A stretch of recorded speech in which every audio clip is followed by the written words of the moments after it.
Yo, on est à 2 pas du lancement du set 9.5 et pour t'aider à bien débuter sur ce nouveau set, donc je vais te présenter plusieurs compos qu'il faut absolument que tu connaisses. Alors d'abord, en premier temps, on va voir la compo Challenger, hein. C'est une compo qui reste assez inchangée par rapport au set 9, ça va être, on va jouer 6 Challenger, et à la place de Yasuo, on va avoir la Fiora. Donc on va avoir Fiora qui va porter l'item Demacia, avec Jarvan et Sona donc qui lui donnent Demacia et elle va avoir l'item Radiant Demacia. Ensuite pour le prochain carry, enfin pour le carry secondaire on va jouer Kai'Sa. Donc on va lui mettre, il lui faut absolument une Shojin pour qu'elle puisse cast et des objets AP. Donc ce qui est bien c'est spell crit, pas double spell crit, c'est un spell crit. Ensuite Guardbreaker c'est un très bon item aussi sur elle. Et voilà, et c'est une compo qui est assez simple à jouer. On va jouer autour de 6 Challenger et 3 Demacia. Ensuite, on va voir la compo 8 Void. Donc la compo Void, c'est une compo qu'on pourra jouer qu'avec un emblème Void. Ça se jouera pas dans un autre, ça se jouera pas trop dans un autre scénario parce que 6 Void c'est trash tier, donc faudra pas jouer 6 Void. Et 3 Void, n'en parlons même pas. Après, si tu arrives à avoir un emblème Void assez tôt dans la game, tu peux partir sur Weavoid et ce sera un top 4 assez facile si tu arrives à trouver la Belvette. Et la win condition de cette game, ce sera une Belvette 2. Ensuite, on va avoir la compo Double Trouble. Donc c'est exactement la même compo que le set 9, sauf qu'on va changer, on va pas jouer Swain ni Taric, et à la place on va jouer Nautilus. Donc c'est assez simple, hein, on va push au 6. Et au 6 on va slow roll pour avoir Talia 3 et 7-3. On va mettre des objets AP sur Talia. Et sur 7 on va lui mettre absolument Ionic Spark. Donc c'est pour le shred MR. Pour baisser la MR des ennemis. Et on va lui mettre des objets tank. On pourra lui mettre une Bramble Vest par exemple, une Dragon Claw.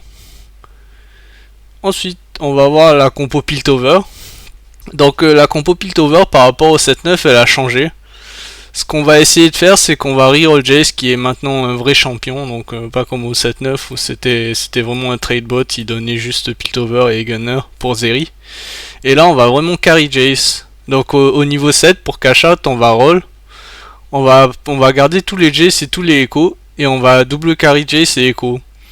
Après avoir Kashat, donc on va rester au 7 et on va continuer à roll pour toucher Jace 3 et Echo 3. Ou sinon, si pendant votre roll vous trouvez pas de Jace ni de Echo, on va jouer autour d'Aphelios dans ce cas qui va être notre carry principal. On va passer niveau 8 pour trouver Aphelios 2 et on va mettre Jarvan aussi. Donc en 8ème personnage. Ce qu'on fera aussi ici. Sur le board où on joue Jace et Echo, on va passer 8 après avoir trouvé et on rentrera une bonne unité style... on pourra rentrer un Jarvan ou un Sion par exemple. On pourra rentrer un Heimerdinger. Enfin juste une unité qui est forte en général. Après on va avoir la compo Azir. Donc la compo Azir maintenant vu qu'il n'y a plus de luxe on va pas jouer Demacia. Et on va jouer en carry secondaire, on va jouer autour de Silco. Donc notre carry principal ça va être Azir. On va jouer en 2 Demacia, vu qu'ils ont changé, maintenant c'est 2 Demacia, non pas Demacia, c'est 2 Shurima. Donc si vous savez pas, sur cette 9, Shurima c'était un trait où c'était 3 Shurima de mémoire. Et maintenant ils ont passé à 2. Donc ça fait qu'on peut jouer juste Nasus et Azir. Et pour booster un peu le Nasus, on va jouer 4 Juggernaut, donc Nautilus et Darius. Pour ce qui est des objets, ça va être assez simple, on va mettre des items tanks sur Nasus et on va aller chercher Dent Nashor qui est très fort sur Azir. Ensuite on a Static Shift qui est vraiment très fort aussi sur Azir parce que ça lui donne du shred MR. Et une Gunblade, ça va permettre à la frontlane de sustain un peu plus. Ensuite on va avoir le Silco en carry secondaire. Silco son meilleur item c'est Morello. Pourquoi Morello? Parce que Silco son skill c'est un dot. Et chaque instance de dot va renouveler le Morello, donc c'est vraiment un item très fort. Si vous arrivez à avoir une emblème Shurima assez tôt dans la game, on va jouer en 6 Shurima du coup, et le board ça va être celui-là. Donc toujours pareil, un objet tank sur Nasus, Morello sur Silco, Blue Buff, et dans Nashor, Static Shiv et Gunblade sur Azir. Après, vous n'êtes pas obligé de faire ces objets spécialement, vous pouvez faire d'autres objets. Par contre, la prio des objets, ça va être des objets dégâts sur Azir, ensuite Nasus avec les objets tank, et Silco, c'est vraiment les items qui vous restent, quoi. C'est pas une prio. Après, on va avoir la compo Vanquisher. On va jouer, ça va être ça la compo. On va jouer 3 Ionia, 3 Bijoata et 4 Vanquisher. Et on va carry Nilah et Xayah. Donc le carry principal, c'est vraiment Nilah, hein, c'est pas Xayah. Et il va falloir prio la RFC pour Nilah, parce que, à mon avis en tout cas, je trouve que Nilah sans RFC, c'est pas vraiment un vrai champion. Et sur Xayah, on va chercher à lui mettre des objets AD qui restera. Après, les objets tank sur Shen, pareil, c'est le tank principal, on va chercher à lui mettre 3 objets tank. Si vous arrivez à avoir une spat Ionia, on va passer sur un board de 6 Ionia. Donc avec Irelia, Shen, Xayah, Jhin et Seth. Et on va mettre l'emblème Ionia sur Nilah. Ensuite, en 8ème personnage, bon là j'ai mis Heimerdinger, parce que Heimerdinger c'est un perso qui passe un peu partout, qui est vraiment très fort, quoi. Mais vous n'êtes pas obligé de jouer Heimerdinger. Si par exemple vous avez un Sion, vous pouvez jouer Sion à la place, ça vous donnera plus de front lane. Si vous avez un Ryze et que c'est un bon Ryze, vous pouvez jouer Ryze à la place. Vous pouvez jouer Atrox, vous voyez quoi, vous pouvez jouer Gangplank aussi, qui est une très bonne unité. Ensuite, on va avoir la compo Noxus. Donc la compo Noxus, on va la jouer si vous avez un open Noxus, hein, donc avec Samira, Swain et Cassiopeia par exemple. Et on va jouer 5 Noxus, donc avec Darius. Et on va carry Mordekaiser. Donc Mordekaiser, on va lui mettre RFC, Spellcrit et dans Nashor. Pour moi, l'objet qu'il lui faut absolument, encore une fois, c'est RFC, qui est très fort. Et puis après, on lui met des objets AP, hein, ce qu'on trouve. Et des objets tank sur Swain. Au niveau 8, on va rentrer Kiana, pour donner... on va rentrer Warwick, qui va venir donner Juggernaut à Darius et Challenger à Samira. Et là, Samira, elle va juste raid. Hein. Et en carry secondaire, on va jouer Silco. Après, on n'est pas obligé de jouer Silco en carry secondaire. Ce qu'on peut faire, c'est... On peut jouer Nilah, par exemple, qui a Vanquisher.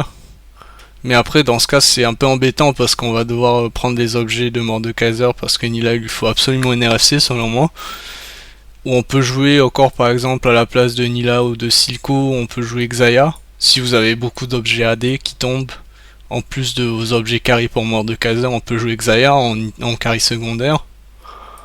Hop, qui est un très bon choix aussi, parce que ça nous donne Vanquisher avec Darius. Et voilà, ça va être ça la compo. Après, si vous avez une spat Noxus, vous pouvez... là, c'est à peu près le même board, hein, sauf qu'on va jouer Cassiopeia en plus pour avoir le set Noxus avec la spat. Et pareil, pour la spat Noxus, on peut jouer Nilah en carry secondaire. Là, j'ai mis Nilah sur le board, mais c'est pareil, on peut jouer Silco en carry secondaire avec la spat Noxus. On peut jouer Xayah aussi, comme tout à l'heure, quoi. C'est exactement pareil. Avec la spat Noxus, c'est à vous de voir pour le carry secondaire, quoi. Vous avez le choix entre ces trois-là, qui sont tous des très bons carry. Mais par exemple, encore une fois, le carry principal, ça va être Mordekaiser. Et moi, ce que j'aime beaucoup faire, c'est mettre une Ionic Spark sur le Swain qui va venir shred la MR pour le Mordekaiser, du coup. Cette compo, c'est à mon avis une des compos les plus fortes actuellement sur le patch 9.5. Ensuite, on va avoir la compo Rogue. Donc Rogue, ça va être simple, hein.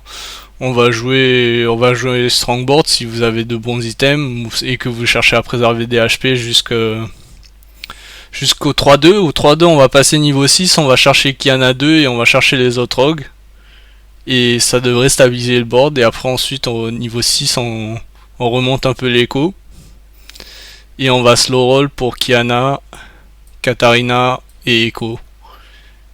Après, vous aurez forcément pas les games où vous aurez Echo et Katarina 3 avec Kiana 3, mais en général vous en trouverez au moins un ou deux 3 étoiles et ça suffira quoi pour stabiliser votre board et aller chercher un top 4. Ensuite on va avoir le reroll pieuvre. Donc le reroll pieuvre c'est la compo AP sur ce set où on va jouer 3 Void avec Mazar, Kassadin et Vel'Koz. Et 4 sorcereurs, donc Taric, Swain, Vel'Koz, Mazar. Et on va mettre des objets AP sur Vel'Koz, qui va être le carry principal. Et les objets tanks sur Swain. Et encore une fois, on va chercher un Ionic Spark. Pour ce genre de compo, tout ce qui est cette compo là, la compo 4 sorcereurs, pas celle-là, la compo Azir, pour moi c'est assez comment dire, il vous faut absolument un Ionic Spark pour Shred parce que sinon vous aurez pas assez de dégâts. Donc pour moi le Ionic Spark il en faut absolument un.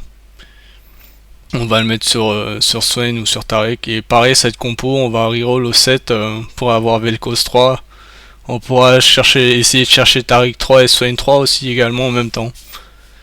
Et on va mettre Sona pour multicaster, donc pour Vel'Koz quoi. Ensuite, on va avoir la compo invoqueur. La compo invoqueur, elle a pas changé hein, par rapport au set dernier. Donc on va jouer 6 invoqueurs avec Harry au niveau 8. Donc Harry qui va venir caper le board et le raise. Si vous avez pas raise, vous pouvez jouer Cassiopeia. Ouais, c'est ça, vous pouvez jouer Cassiopeia. Après maintenant, ils ont rajouté 8 invoqueurs pour le set 9.5, mais c'est un bait à mon avis. Pour moi, c'est pas assez fort pour justifier d'aller chercher 8 invoqueurs, à moins d'avoir beaucoup d'emblèmes. Après, la condition pour jouer invoqueur, c'est pareil qu'au 7-9, hein, il va falloir soit avoir une emblème invoqueur, ou sinon un augmente qui est très fort pour invoqueur comme Loving Invocation ou You Have My Wand, Magic Wand, pardon. Et ce qu'il faut noter aussi sur la compo invoqueur, c'est qu'on peut jamais avoir trop de baguettes.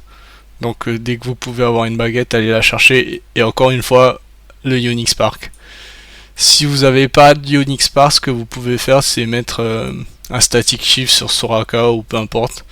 Mais il vous faut absolument du shred parce que sinon ça va être compliqué.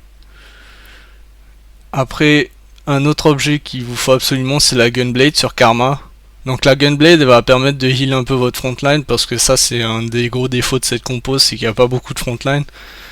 Donc la Gunblade, elle va permettre de heal un peu la frontline pour que Taric et Shen puissent cast de nouveau, et donc ne pas mourir instantanément. Un autre objet qui est assez fort sur la frontline, c'est Rédemption, donc qui va réduire tous les dégâts. Voilà, donc ça c'était la compo invoqueur. Ensuite, on va avoir la compo Shogat et Mazar reroll. Donc ça c'était une compo un peu mime sur le 7.9, mais sur le 7.9.5, Shogat et Mazar, ils ont été buffés plusieurs fois. Hein. Et donc maintenant c'est plus trop une compo mime, et c'est une vraie compo. Donc on va jouer 6 Bruiser, 3 Void, et on va jouer Silco. Donc les carries ça va être Shogat et Mazar. Donc pareil, Ionic Spark, hein, comme d'habitude. Et après, 2 objets tanks, là j'ai mis Rédemption, Bramble Vest, mais vous pouvez très bien mettre une Diclo avec la Bramble Vest par exemple, ça marchera aussi. Ou encore une Gargoyle. Enfin vous voyez, après Rédemption c'est très value sur ce genre de board parce que vous avez beaucoup d'HP et ça heal en fonction des pourcents d'HP. Donc c'est très fort sur une compo comme les Bruisers. Donc Mazar, on va lui mettre des objets AP, donc un objet mana pour qu'il puisse cast, et 2 objets AP. Et pareil, Silco vous lui mettez ce qu'il vous reste hein, en objet AP, et comme d'habitude Morello c'est très fort sur Silco. Et ça donne de l'anti-heal et du heal pour votre frontline, donc c'est fort aussi. Si vous n'avez pas de Morello, vous pouvez mettre une Sunfire sur quelqu'un pour avoir de l'anti-heal, mais voilà.